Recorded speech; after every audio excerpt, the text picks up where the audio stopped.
Sinasabi nilang ang kape ay mabuti para sa inyo, ngunit kung kayo ay edad 60 pataas, ang katotohanan ay nakakatakot.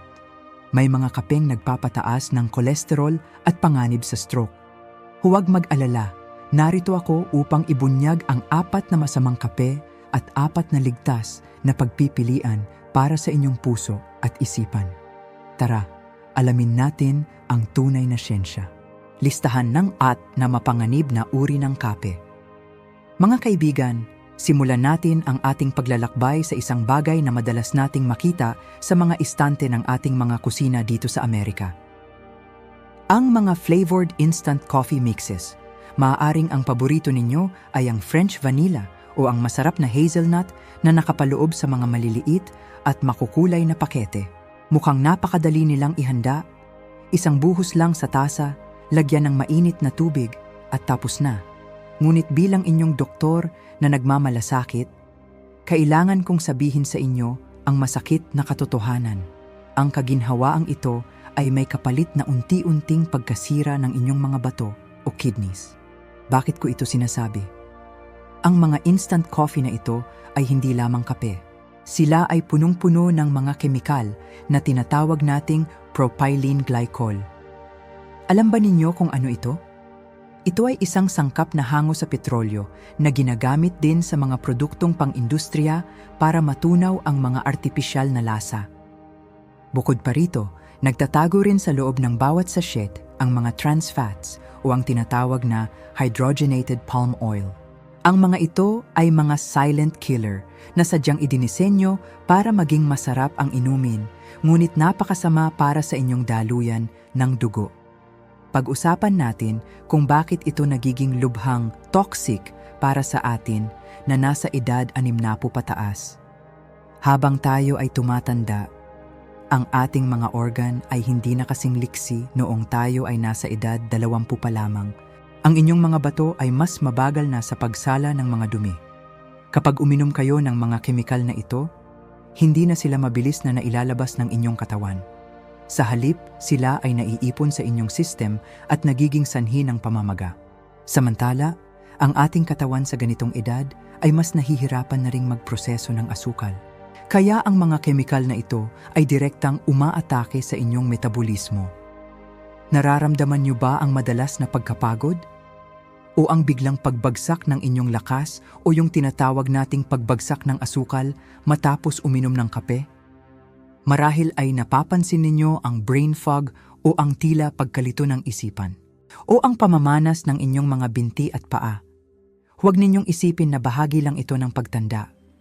Ang mga ito ay malinaw na sintomas na ang inyong mga bato at puso ay nahihirapan na sa mga kemikal mula sa inyong instant coffee. Hindi lang ito haka-haka. Mayroon tayong matibay na ebidensya. Ayon sa isang mahalagang pag-aaral noong taong 2022 na inilathala sa European Journal of Clinical Nutrition, ang mga nakatatanda na madalas uminom ng mga flavored instant coffee ay may 39% mas mataas na tsansa na magkaroon ng insulin resistance. Ito ang kondisyon na nagiging sanhi ng type 2 diabetes.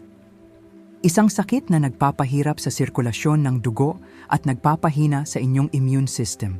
Kaya naman, ang aking payo sa inyo ay simple lamang.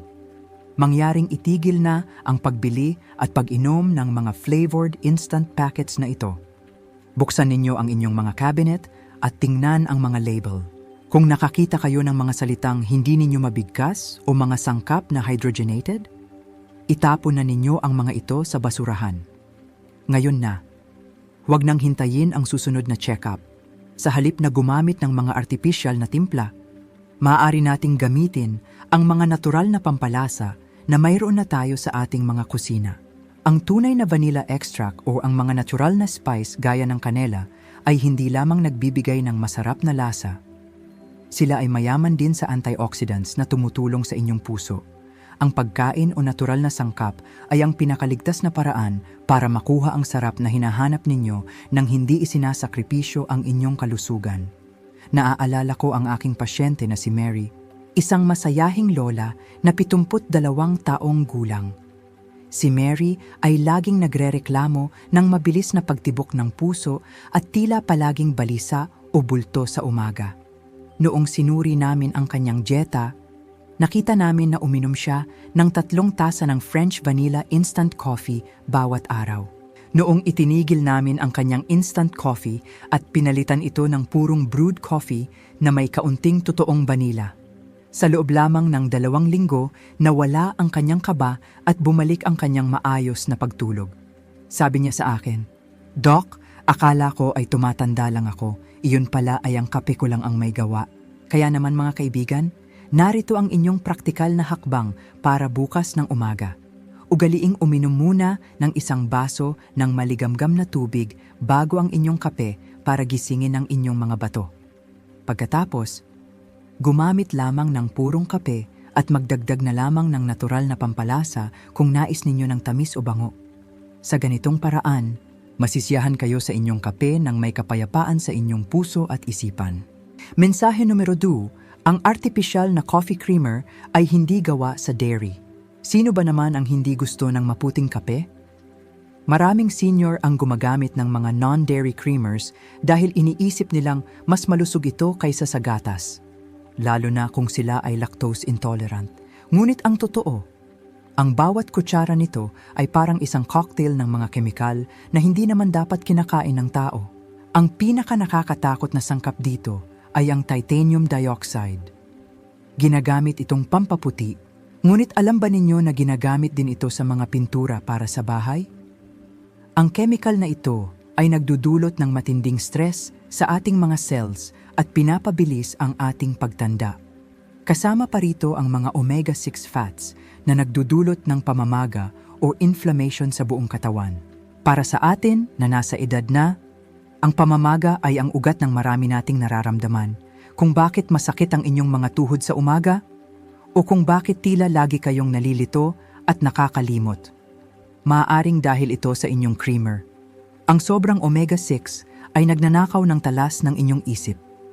Dahil nahihirapan ang utak na magproseso ng impormasyon kapag ito ay namamaga. Napapansin niyo ba ang pamamaga ng inyong mga kasukasuan? O ang tinatawag na brain fog kung saan tila nasa ulap ang inyong isipan? Ito ang mga sintomas ng pagkalason sa mga artificial creamer. Isang pag-aaral sa journal na Aging Cell ang nagpatunay na ang mga seniors na may mataas na antas ng omega-6 ay nakakuha ng 31% mas mababang marka sa mga memory tests. Kung mahal ninyo ang inyong kalusugan, mangyaring itigil na ang paggamit ng mga peking creamer na ito. Kung kailangan ninyo ng pampalapot, pumili ng organikong gatas na buong taba o kaya ay gatas na almond na walang tamis. Ang mga ito ay mayaman sa calcium at vitamin D na kailangan ng ating mga buto. Kung nagulat kayo sa impormasyon tungkol sa titanium dioxide sa inyong creamer, mangyaring mag-comment ng salitang wow sa ibaba. Mahalaga sa akin na malaman kung ang impormasyong ito ay nakarating sa inyo. Mensahe numero 3, chemical na decaf. Marami sa aking mga pasyente ang lumilipat sa decaf para hindi sila kabahan o para makatulog ng maayos sa gabi. Ngunit hindi lahat ng decaf ay ginawang ligtas. Maraming kumpanya ang gumagamit ng isang matapang na kemikal na tinatawag na methylene chloride para tanggalin ang caffeine. Ang kemikal na ito ay ginagamit din bilang pambalubalo ng pintura o paint stripper sa mga industrial shop. Ayon sa ating Ahensya ng Proteksyon sa Kapaligiran dito sa Amerika, ito ay isang sangkap na maaaring magdulot ng kanser sa tao. Kahit na sinasabi ng mga pabrika na nawawala ito sa init. Ang mga pagsusuri mula sa Stanford University ay nakakakita pa rin ng mga bakas nito sa mga tanyag na brand ng kape. Kapag tayo ay tumatanda, ang proteksyon ng ating utak o ang tinatawag na harang sa dugo-utak ay nagiging mas manipis. Ang mga kemikal gaya ng methylene chloride ay madaling nakakapasok sa ating utak. Sinisira nito ang enerhiya ng ating mga brain cells. Maaari itong maging sanhi ng biglaang pagkalito, sakit ng ulo, o pagkahilo na akala natin ay bahagi lang ng pagtanda. Ang panganib dito ay hindi mo agad makikita. ito ay unti-unting sumisira sa inyong atay at bato sa loob ng maraming taon. Isang ulat noong taong 2020 ang nagpakita na ang matagal na exposure sa chemical na ito ay nagpapataas ng panganib ng kakulangan sa kognitibo ng hanggang 23% sa mga taong higit sa 65 taong gulang. Ang aking payo sa inyo, huwag basta-basta bumili ng decaf. Hanapin ang tatak na proseso ng tubig sa Switzerland. Ito ay isang paraan ng pagtatanggal ng caffeine na tubig at oras lamang ang gamit. Walang halong kemikal. Ito ang pinakaligtas na paraan para protektahan ang inyong memorya at ang inyong atay mula sa tahimik na pinsala. Mensahe numero 4. Hindi sinalang kape o French press. Ang huling uri ng kape na dapat nating pag-ingatan ay ang kape na tila pinakanatural sa lahat. Ang kape na hindi dumaan sa papel na filter, gaya ng ginagawa sa French press o sa tradisyonal na pagpapakulo. Maaring masarap at matapang ang lasa nito, ngunit para sa ating mga senior, ito ay isang cholesterol bomb. Ang kape ay may natural na langis na naglalaman ng kafestol. Ang sangkap na ito ang pinakamatapang na pampataas ng kolesterol na matatagpuan sa ating dieta kung wala tayong gagamiting papel na filter. Ang kafestol na ito ay direktang pumapasok sa ating katawan at nagpapataas ng ating LDL o ang masamang kolesterol. Sa ating edad, ang ating mga ugat o arteries ay hindi na kasing lambot ng dati. Ang mataas na kolesterol mula sa kafestol ay nagiging sanhi ng pagtigas ng mga ugat, na nagpapataas ng presyo ng dugo at nagpapalaki ng tsansa ng stroke. Kahit gaano pa kalinis ang inyong kinakain, kung uminom kayo ng unfiltered coffee, maaari pa ring tumaas ang inyong kolesterol ng hanggang 45 mg/dl sa loob lamang ng 4 na linggo. Maraming matatanda ang nagtataka kung bakit ang taas ng kanilang kolesterol kahit hindi naman sila kumakain ng matataba. Ang sagot ay maaaring nasa kanilang French press. Ang pagkakaroon ng acid reflux o gastritis ay isa ring sintomas nito dahil ang mga langis na ito ay matapang sa ating sikmura. Ang solusyon ay napakasimple at halos libre. Gumamit ng paper filter. Isang manipis na papel lamang ang kailangan para masalo ang lahat ng masamang kafestol na iyon. Maaari pa rin ninyong tamasahin ang inyong paboritong kape. Ngunit siguraduhin na ito ay dumaan sa drip machine o pour-over na may filter. Ito ang ginawa ng aking pasyenteng si George. Mahilig siya sa kanyang French press, ngunit laging mataas ang kanyang kolesterol. Noong sinimulan niyang gamitin ang papel na filter sa kanyang pagtitimpla, ang kanyang kolesterol ay bumaba ng 30 puntos sa loob lamang ng 2 buwan. Nang hindi gumagamit ng karagdagang gamot, isang maliit na papel lamang ang nagligtas sa kanyang puso. Mga kaibigan, ang ating kalusugan ay nasa ating mga kamay. Sa bawat tasa ng kape na inyong iniinom, may pagkakataon kayong piliin ang buhay kaysa sa sakit. Ngayong alam na ninyo ang mga dapat iwasan, handa na ba kayong malaman ang mga kapeng magbibigay sa inyo ng lakas at mahabang buhay? Listahan ng 4 na uri ng kape na tagapagligtas. Mensahe numero 4, organikong katamtamang inihaw na Arabica. Magsimula tayo sa isang bagay na tila simple, ngunit napakamakapangyarihan, ang organic medium roast Arabica. Maraming mga kaibigan natin sa Amerika ang mahilig sa dark roast dahil sa matapang na lasa nito. Ngunit ang hindi nila alam, kapag masyadong sunog ang pagkaka-roast sa kape, nawawala ang mga pinakamahalagang sustansya nito. Bilang inyong doktor, nais kong ipakilala sa inyo ang chlorogenic acid. Ito ay isang natural na antioxidant na matatagpuan sa kape. At ang medium roast ang may pinakamataas na antas nito. Bakit ito mahalaga para sa atin? Habang tayo ay tumatanda, ang ating katawan ay dumaranas ng tinatawag na sistemikong pamamaga o ang pamamaga sa loob ng ating mga organ. Ito ang dahilan kung bakit masakit ang ating mga kalamnan at mabilis tayong makaramdam ng pagod. Ang medium roast Arabica ay nakakatulong na balansehin ang inyong asukal sa dugo o glucose metabolism. Ayon sa isang pag-aaral noong taong 2021, ang mga seniors na umiinom ng 2 tasa nito araw-araw ay may 27% mas mababang panganib na magkaroon ng type 2 diabetes. ngunit may isang babala akong nais ibahagi. Marami sa ating mga lumang bahay dito sa Amerika ay may mga lumang tubo ng tubig na yari sa lead o copper. Kapag ginamit ninyo ang tubig mula sa gripo para magtimpla ng kape, maaaring humalo ang mga mapanganib na metal na ito sa inyong inumin na nagpapabigat sa trabaho ng inyong mga bato at utak. Kaya naman, mga kaibigan, narito ang aking payo. Simulan ninyong gumamit ng filtered water o malinis na tubig na dumaan sa filter para sa inyong kape. Pumili kayo ng mga kape na may tatak na organic para matiyak na walang halong pesticides na sisira sa inyong immune system. Ito ay isang maliit na hakbang, ngunit malaki ang maitutulong nito para manatiling masigla ang inyong mga cell at maiwasan ang maagang pagtanda ng inyong katawan. Mensahe numero 3, Cold Brew. Kung kayo ay madalas dumanas ng pangangasim ng sikmura o yung tinatawag nating acid reflux, ang cold brew ang sagot sa inyong panalangin. Maraming seniors ang tumitigil sa pag-inom ng kape dahil hindi na ito kaya ng kanilang tiyan. Ngunit sa paraan ng cold brew, ang asido ay nababawasan ng hanggang 70% kumpara sa mainit na timpla. Bakit ito nangyayari?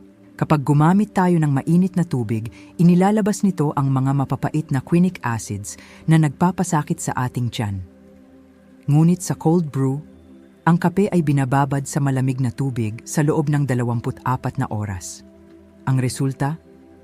Isang malambot at masarap na kape na hindi nagdudulot ng hapdi sa inyong lalamunan.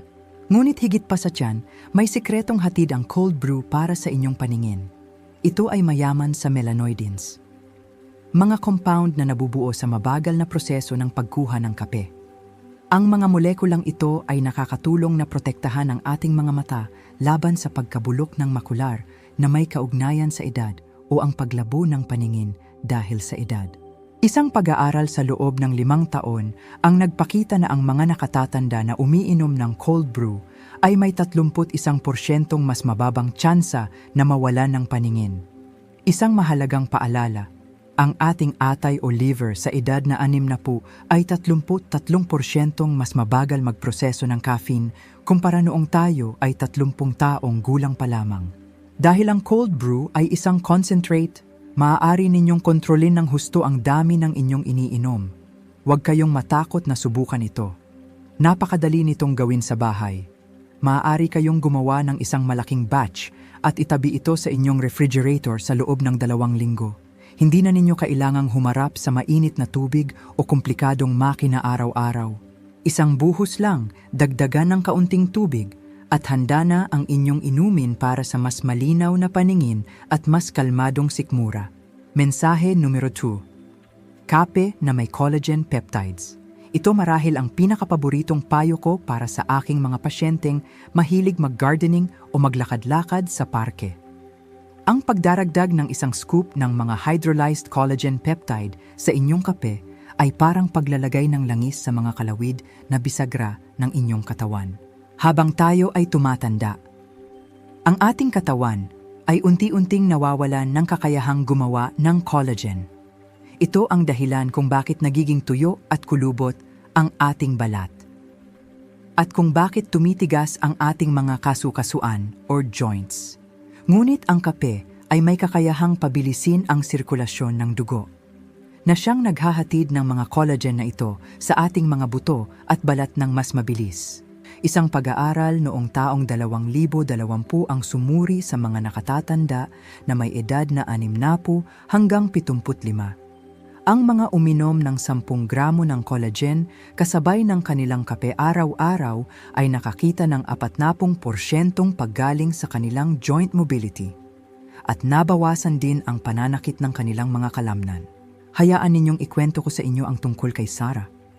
Isang pasyente ko na 72 taong gulang. Hirap na si Sarah na umakyat sa hagdan ng kanyang bahay dahil sa sakit ng kanyang mga balakang at tuhod. Sinabihan ko siya, "Sarah, subukan mong lagyan ng collagen ang iyong kape bawat umaga."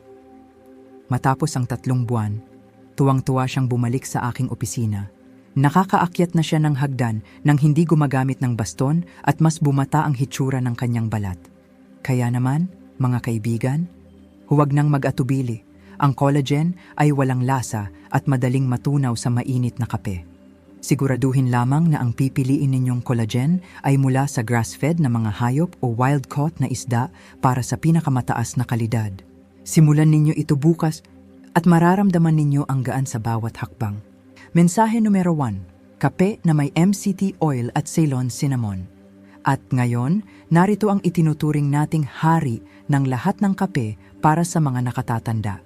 Ang kombinasyon ng dekalidad na kape, MCT oil at Ceylon cinnamon. Kung nais ninyong manatiling matalas ang inyong isipan at malakas ang inyong mga kalamnan, ito ang kailangan ninyo. Ang MCT oil ay hango sa niyog. Ito ay agad na ginagawang ketones ng ating katawan. Isang uri ng enerhiya na mas gustong gamitin ng ating utak kaysa sa asukal, lalo na sa ating edad. Ayon sa isang pag-aaral, noong 2021, ang mga seniors na nagdagdag ng MCT oil sa kanilang dieta ay nagpakita ng 31% pagbilis sa kanilang memorya sa loob lamang ng 8 linggo. Kasabay nito ang Ceylon cinnamon. At nais kong bigyang diin ang salitang Ceylon. Huwag gagamit ng ordinaryong cassia cinnamon na madalas makita sa mga murang tindahan.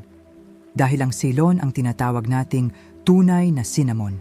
Ito ay nakakatulong sa pagkontrol ng inyong asukal sa dugo at pag-iwas sa pamamaga ng inyong mga ugat. Bakit ito napakahalaga? Habang tayo ay tumatanda, tayo ay dumaranas ng tinatawag na sarcopenia o ang pagliit ng ating mga kalamnan. Ang MCT oil ay nakakatulong na protektahan ang ating mga muscles sa pamamagitan ng pagbibigay ng enerhiya mula sa taba sa halip na tunawin ang ating sariling kalamnan. Ang Ceylon naman ay tumutulong na pababain ang inyong triglycerides ng hanggang 30%. Napapansin nyo ba na mas madalas na kayong nakakalimot? O tila mas mahirap nang mag-focus sa binabasa? Ito ang mga sintomas na ang inyong utak ay nangangailangan ng mas masustansyang enerhiya. Ang kape na may MCT at Ceylon cinnamon ay parang fuel na magpapagana muli sa inyong brain cells. Ang aking gabay para sa inyo, mag-brew ng inyong paboritong kape, magdagdag ng 1 kutsarang MCT oil at kalahating kutsarita ng Ceylon cinnamon. Inumin ito sa umaga bago kumain para mas mabilis na maabsorb ng inyong katawan. Ito ang susi para sa mga seniors na nais manatiling malakas, matalas, at masigla hanggang sa edad na 80 o higit pa. Sino sa inyo ang nais na magkaroon ng isipang kasing linaw noong kayo ay nasa edad na 40 pa lamang? Mangyaring mag-comment ng salitang brain sa ibaba kung handa na kayong subukan ang espesyal na timplang ito. Gusto kong makita kung sino ang mga handang lumaban para sa kanilang kalusugan. Ngayon, si John ay masigla na at nag-e-enjoy kasama ang kanyang mga apo dahil sa maliliit na pagbabago sa kanyang kape. Tandaan ninyo, ang inyong kalusugan ay nasa inyong mga kamay. Sa mga comments sa ibaba, sabihin sa akin, ano ang isang maliit na pagbabagong gagawin ninyo simula bukas? I-share ang video na ito sa inyong mga kaibigan at mag-subscribe para sa ating komunidad. Manatiling malakas at malusog, mga kaibigan.